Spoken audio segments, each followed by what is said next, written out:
오늘은 한 해 동안 베풀어 주신 하나님의 은혜에 감사드리는 추수감사 주일입니다.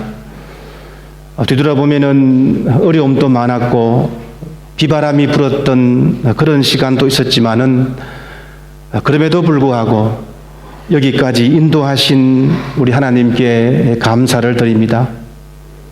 우리 성도들이 믿지 않는 사람들과 다른 것은 우리는 감사할 줄 안다는 것입니다.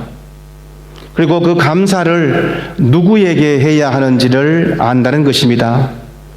그래서 하나님께서 베풀어 주신 은혜에 감사하며 감사의 예배를 드리는 것은 우리의 당연한 도리입니다. 하지만 감사를 드리면서 감사 예배를 드린다고 하는 것이 쉬운 일이 아닙니다. 우리의 삶이 감사할 조건으로만 가득 차 있지 않기 때문입니다. 실제 삶 속에서는 감사보다는 불평이 앞서고 하나님의 은혜를 까마득하게 잊어버리며 살아갈 때가 많이 있습니다. 오늘 본문은 저희들이 잘 아는 말씀입니다. 이스라엘 백성들이 이집트를 출발하여서 이제 홍해를 건넜습니다. 얼마나 황홀한 경험이었습니까? 다른 나라에서 노예 생활을 청산하고 이제 자유의 땅으로 함께 가고 있습니다. 하나님은 나의 힘이요 나의 노래시며 나의 구원이시로다, 이렇게 감사하며 노래했습니다. 홍해를 건넌 이스라엘 백성들은 하나님의 인도하심에 따라서 수르 광야로 가서 거기서부터 3일을 걸었습니다. 그리고 마라라고 하는 곳에 이르러서 오아시스를 발견합니다. 긴 여행길에서 몸과 마음이 지쳤지만은 이제 희망을 가질 수 있었습니다. 3일 동안 물 한 모금도 먹지 못했습니다. 그래도 며칠 전 자신들이 경험한 그 어마어마한 구원의 기쁨에 감사하면서 고통을 견뎌왔습니다. 그리고 마라에 도착하자마자 이제 목마름을 해결할 수 있는 희망에 부풀어 있었습니다. 그런데 이게 어찌된 일입니까? 물이 서서 마시지 못하는 겁니다. 마라라고 하는 곳은 서다라고 하는 의미인데 그토록 고대하던 물이 있었지만은 마시기가 어려웠습니다. 순간 이스라엘 백성들에게 절망감이, 실망감이 찾아왔습니다. 그들의 마음에 이제 변화가 생겼습니다. 긍정이 아니라 부정으로, 감사에서 불평으로 바뀌기 시작합니다. 그들이 이렇게 화를 내고 불평한 이유는 마실 물 때문이었습니다. 그런데 여러분 자세히 보세요. 23절 말씀해 보시면은 물 자체에 대한 것이 아니고 그 물이 서서 마시기에 힘들다라고 불평하고 있는 것입니다. 한국에서 주재원으로 이렇게 처음으로 발령받아서 이곳에 오시면 물을 어떤 것을 먹어야 하는지 이렇게 궁금해 합니다. 그래서 테스코에 이렇게 가면은 물 종류가 참 많지 않습니까?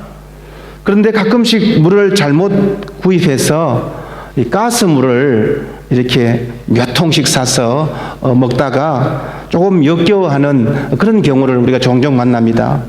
아무래도 탄산이 들어간 물에 익숙지 않은 까닭일 것입니다. 이것과 비슷하지 않나 싶어요. 오늘 본문에서도 물이 없는 것이 아니고 물맛이 서다라는 것입니다. 이게 불평거리였습니다. 자신들의 기준이 있다는 거예요. 자신들의 욕구와 바람이 있다는 것입니다. 그런데 그것이 자신들의 기준에 맞지 않는다는 겁니다. 따라서 이스라엘 백성들의 그 근본적인 불평은 겉보기에는 물이었지만은 사실은 자신의 기대에 미치지 못한 물맛에 대한 실망, 자신들의 욕구가 채워지지 않는 그 환경 때문에 일어난 것입니다. 그런데 이것이 정말 불평의 요소가 되는지를 보세요. 며칠 전에 그들은 어떤 경험을 했습니까? 홍해를 가르고 맨 땅으로 걸어가는 이 놀라운 구원을 경험했습니다. 바로 앞장인 출애굽기 14장에 홍해를 건너는 그런 사건이 등장하고, 오늘 15장에서는 이 감격을 노래한 모세의 감사 노래, 미리암의 감사 노래가 소개됩니다. 모세와 미리암만 감사의 노래를 했습니까? 온 백성이 함께 노래했습니다. 온 백성, 이스라엘 백성이 함께 모세와 미리암이 감사의 찬양을 드렸던 것입니다. 그 내용이 무엇입니까? 모세의 노래, 미리암의 노래, 첫 번째 나오는 그 노래가 여호와께 찬양하라. 여호와께 찬양하라. 모세도 미리암도 공통적으로 이 노래를 했습니다. 여호와께 찬양하라. 곧 하나님께 감사라는 의미도 함께 내포되어 있습니다. 하나님을 찬양하라, 하나님께 감사하라, 이것이었습니다. 구원의 하나님께 감사라는 것입니다. 그런데 물이 서서 먹지 못하니까 바로 불평이 쏟아집니다. 그렇게 엄청난 은혜를 받고도 3일이 지나니까 싹 잊어버리는 거예요. 우리 인생의 단면을 보여주고 있습니다. 인간은 3일 이상을 못 beg입니다. 3일이라고 하는 것이 우리 인간의 한계 같아요. 그래서 나온 말이 무엇입니까? 사자성어 작심 3일. 우리 애들을 다그치고 좀 뭔가 이렇게 말을 이렇게 안 들었을 때 하는 말이 뭡니까? 너, 세 번 셀 때까지 바른 말 해. 하나, 둘, 그리고 눈치 보고, 셋. 우리 인간은 3을 넘기기가 힘듭니다. 3일 전에 있었던 그 엄청난 홍해의 기적, 구원의 은혜를 싹 까맣게 잊어버렸습니다. 감사의 제목이 생각나지 않는 거예요. 이집트의 노예로부터 해방시켜 주신 것, 지도자 모세를 통해서 이집트 왕 바로를 이기게 해주신 것, 젖과 꿀이 흐르는 그 땅으로 지금 들어갈 수 있게 된 것, 이 모든 것이 감사거리였습니다. 그런데 일상생활에서 불평이 생기니까 이 구원의 엄청난 은혜를 싹 잊어버렸다는 겁니다. 오히려 그 구원에 대한 항의를 합니다. 모세에게 불평을 했다고 하는 것은 지도자 모세 개인에 대한 불평을 넘어서 하나님의 뜻에 대한 불평입니다. 이 땅에서 일어나는 작은 일에 대해서 기대가 채워지지 않으니까 큰 구원을 베푸신 근본적인 그 하나님의 은혜에 대해서 불평하고 있다는 것입니다. 나쁜 환경을 가지고 하나님을 향해서 불평하고 있습니다. 혹시 저희들도 지금의 삶이 낙심이 되거나 자꾸만 나도 모르게 입술에 불평이 있다면은 오늘 추수감사주의를 맞이해서 우리가 한번 깊게 생각해 보기를 원합니다. 하나님께서 우리에게 행하신 더 큰 일들을 여러분 기억해야 합니다. 과거의 기도의 자리로, 은혜의 자리로, 하나님과 1대1 대면한 그 경험의 자리로 다시 돌아와야 합니다. 예전에는 아무리 힘들어도 감사가 있었고 입술에 찬양이 있었다면 지금은 입술에 감사가 없고 찬양이 사라졌다면 속히 자리를 바꿔야 합니다. 우리가 감사를 해야 하는 이유가 무엇입니까? 하나님은 치료자 하나님이시기 때문입니다. 25절 하반절에서 26절 하반절에서 나는 너희를 치료하는 여호와임이라 라고 말씀합니다. 이 말은 참으로 중요합니다. 하나님은 우리의 일상의 일까지, 구체적인 일까지 치료하시는 하나님이시라는 것입니다. 홍해를 건너는 우리의 구원에 대한 큰 경험이에요. 근본적인 하나님의 구원의 은혜입니다. 그러나 오늘 물이라고 하는 작은 경험, 우리의 삶에서 구체적으로 일어나는 작은 경험입니다. 그런데 나는 너희를 치료하는 여호와라고 알려주신 것은 하나님께서 우리의 이런 구체적인 일상의 삶도 그 일에 하나님께서 관여하시고 그 일에 대해서도 인도하신다는 것입니다. 하나님은 큰 일, 구원하시는 일을 포함해서 우리의 작은 일, 우리의 현장의 구체적인 일도 책임지신다는 것이에요. 나는 너희를 치료하는 여호라고 하는 것은 하나님의 구원은 우리의 모든 영역, 우리의 영적이고 육적이고 심리적인 모든 것까지도 다 치료하신다는 그런 하나님의 약속이십니다. 영적인 구원에서부터 우리의 일상의 삶에서 발생하는 여러 가지 크고 작은 일까지도 책임지시고 인도하신다는 그런 뜻입니다. 24절 말씀을 보세요. 백성이 모세에게 원망하여 이르되 우리가 무엇을 마실까 하며, 백성들의 질문이 무엇입니까? 우리가 무엇을 마셔야 합니까? 이 질문에 대해서 예수님께서 아주 명확하게 대답을 해 주셨어요. 그러므로 무엇을 먹을까, 무엇을 마실까, 무엇을 입을까 염려하지 말라. 이는 다 이방인이 구하는 것이라. 너희 하늘 아버지께서 이 모든 것이 너희에게 있어야 할 줄 아느니라. 너희는 무엇을 먹을까, 무엇을 마실까 염려하지 마라. 하나님의 구원에는 한계가 없다는 것입니다. 홍해를 가르는 기적에서부터 일상생활에서 먹고 마시는 문제까지 다 해결해 주시는 구원의 하나님이시고 치료의 하나님이십니다. 그렇게 우리는 원망하지 말고 하나님의 인도하심을 믿고 삶의 현실에 믿음으로 직면해 나가야 합니다. 없는 것을 가지고 불평하는 것은 아무런 도움이 되지 않습니다. 주신 것을 찾아서 감사하면서 문제에 맞서야 합니다. 내 삶이 조금 어렵다고 원망하지 말아야 합니다. 내 기대가 충족되지 않는다고 해서 불평하지 말아야 합니다. 환경이 나쁘다고 불평하지 말아야 합니다. 내 욕심이 채워지지 않는다고 실망하지 말아야 합니다.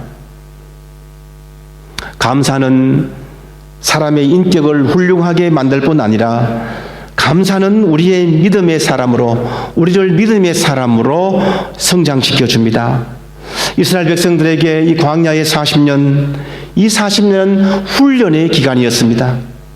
우리도 이 광야 길을 지금 걸어가고 있습니다. 그래서 이 광야 대학을 잘 졸업해야 합니다.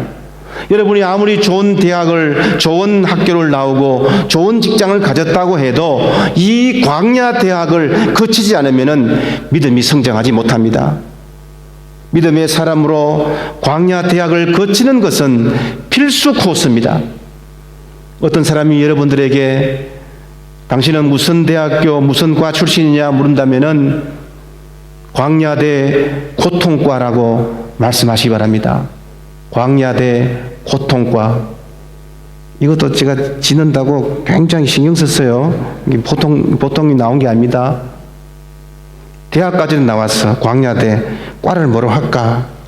광야대 고통과. 이 광야대학에서 우리가 무엇을 전공해야 합니까? 무엇을 배워야 합니까? 누구를 만나야 합니까? 불평을 만나는 것이 아니라 하나님을 만나야 합니다. 선물을 만나서도 치유하실 하나님을 만나야 합니다. 그래서 마라에서 엘림으로 믿음이 성장해야 합니다. 본문 27절 말씀을 보세요. 그들이 엘림에 이르니 거기에 물샘 12과 종려나무 이런 나무가 있는지라 라고 말씀합니다. 엘림이라고 하는 뜻은 큰 나무란 뜻입니다. 큰 나무. 그 이름 그대로 엘림에는 샘이 12곳이나 있었고 종려나무가 70그루가 있었습니다. 성경에서 숫자 12, 숫자 70은 굉장한 의미를 지수합니다. 어떤 학자는 물샘 12는 이스라엘의 12지파를 의미하고 종려나무 70은 이스라엘 장로 70장로를 상징한 것으로 이해합니다. 다시 말하면 이래저래 이 말은 완전하고 풍성한 삶을 말하는 거예요. 이것은 완전한 휴식처요 안식처를 의미합니다. 큰 나무를 가진 엘림의 풍성함으로 인도하실 하나님을 바라보아야 한다는 것입니다. 이제 우리 모두는 마라의 현장에서 감사의 현장으로 나와야 합니다. 마라의 현장에서 내 스스로를 얽어매울 필요가 없습니다. 여기가 우리가 영원히 있을 장소가 아니에요. 우리가 궁극적으로 가야 할 곳은 엘림입니다. 그곳에는 샘이 12곳이나 있고 종려나무가 70그루나 있습니다. 오늘 말씀은 우리의 삶에 때로는 마라의 큰 선고통이 있지만은 그곳에만 머물지 말고 조금 더 가면은 엘림과 같은 위로와 은혜가 있으니까 좀 더 힘을 내라고 권면하는 말씀입니다. 하나님은 우리들의 선마라로부터 물이 풍성하고 왕성하고 안락한 쉼터가 있는 엘림으로 인도하실 것입니다. 그러니 이 광야 같은 이 세상을 살다가 어렵고 힘든 일을 만날 때면 그것이 불평의 일이 아니고 하나님께서 끝까지 인도하실 줄 믿고 나아가면 엘림에서 모든 피로와 긴장을 풀고 평온한 휴식을 즐길 수 있다고 하는 그 희망을 가지고 살아라 하는 것입니다. 오늘 본문의 마지막 말씀이 무엇입니까? 그 물 곁에 장막을 치니라. 오늘 본문은 물로 시작해서 물로 마칩니다. 그러나 첫 번째 물은 불평을 만났을 때 나오는 선물입니다. 하지만 마지막 물은 감사로 인해서 하나님께서 우리의 삶을 치유하여 주신 기쁨이 충만한 물입니다.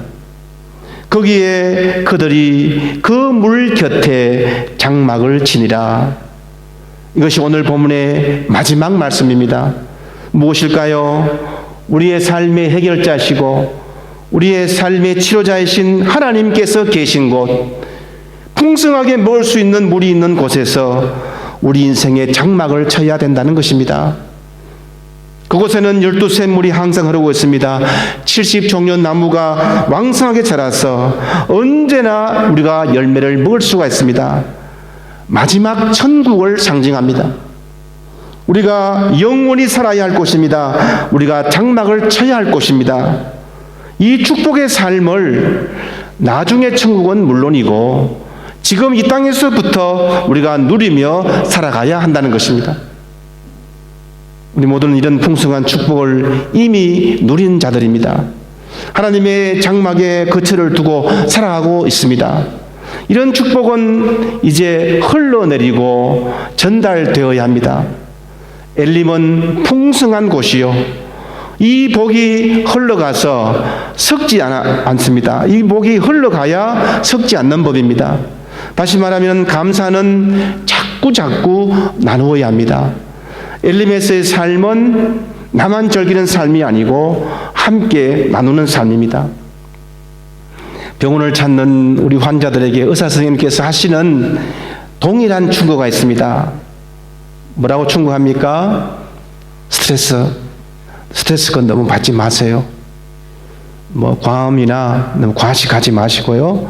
그리고 또 마지막에 하시는 말씀이 뭡니까? 운동하세요. 운동. 골프 치라는 말이 아닙니다. 골프 있고 운동 이렇게 생각하는, 운동하세요. 운동. 아픈 사람에게도, 잘 못 걷는 사람에게도 운동하세요. 운동하세요. 왜 그렇습니까? 저희들이 왜 운동을 해야 합니까? 운동하지 않으면은 피순환이 잘 되지 않고, 그리고 피가 막히게 되면은 그 원인이 되어서 각종 성인병을 일으키지 않습니까? 교회도 운동해야 됩니다. 교회도 운동해야 됩니다. 말씀을 들은 대로 실천해야 합니다. 운동 없이 자꾸 말씀만 먹기만 하면은 무언가 막혀버려요. 요즘 저희들이 얼마나 말씀 듣기가 편합니까? 유튜브에 보면은 정말 기라성 같은 목사님들의 은혜로운 말씀을 우리가 다 들을 수가 있습니다. 기독교 방송으로도 책으로도 큐티 잡지로도 정말 말씀을 우리가 너무 많이 먹어요. 하지만은 이제부터 우리는 운동할 시간입니다. 운동하지 않으면 죽습니다. 우리에게 운동은 받은 축복을 나누는 실천입니다. 축복의 통로가 되어야 된다는 것입니다. 사도행전 20장 35절 말씀에서 주는 것이 받는 것보다도 더 복이 있다라고 말씀합니다. 자꾸 줘야 돼요. 오늘도 도시락 하나씩 그냥 다 우리의 영성은 이렇게 순환될 때에 성숙합니다. 순환되는 만큼 신선할 수 있습니다. 받은 은혜보다도 나누는 은혜가 더 큽니다. 우리 교회는 창립 때부터 모든 절기 예배 헌금, 부활절이나 또 추수감사절, 우리 현지 교회와 또 연약한 사람들을 위해서 사용해 왔습니다.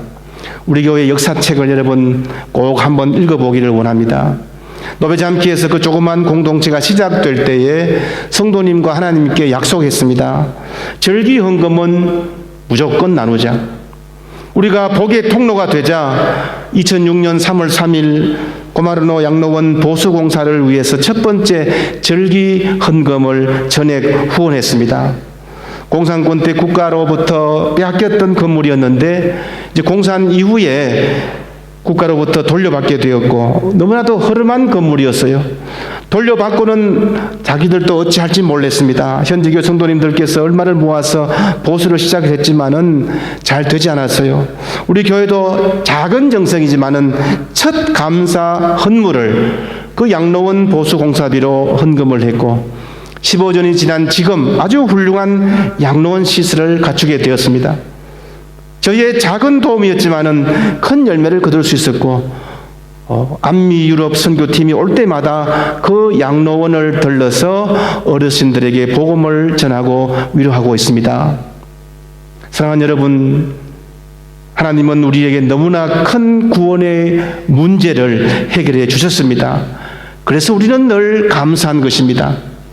하지만 하나님은 우리의 사소한 문제, 우리의 삶의 구체적인 문제, 극히 개인적인 문제에서도 치유하시며 해결해 주시는 것입니다.